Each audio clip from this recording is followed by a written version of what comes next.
महानगरपालिकेच्या निकालानंतर महापौर पदाची आरक्षण सोडत आता पार पडणार आहे। यापूर्वीच महापालिकेमधील महापौर दालनात आता साफसफाईला वेग आलेला आहे। ठाणे महापालिकेतील महापौर दालनाला साफसफाई केली जाते। गेली 2.5 ते 3 वर्ष ठाणे महापालिकेतील महापौर दालन, उपमहापौर दालन कार्यकाळ संपल्यानंतर बंद ठेवण्यात आलेलं होतं आणि याचा आढावा घेतलेला आहे आमचे प्रतिनिधी शुभम कोळी यांनी।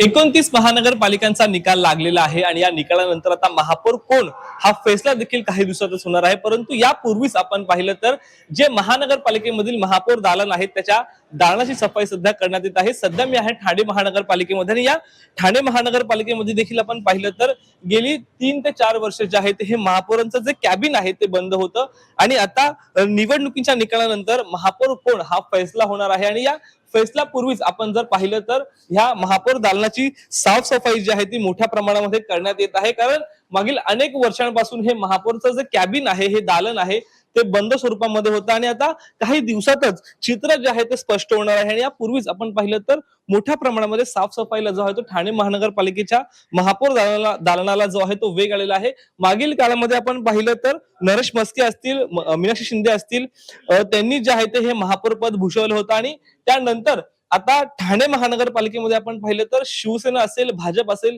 ह्या दोन्ही पक्षाने जे आहे ते महापौर पदासाठी मागणी जी आहे ती केलेली आहे।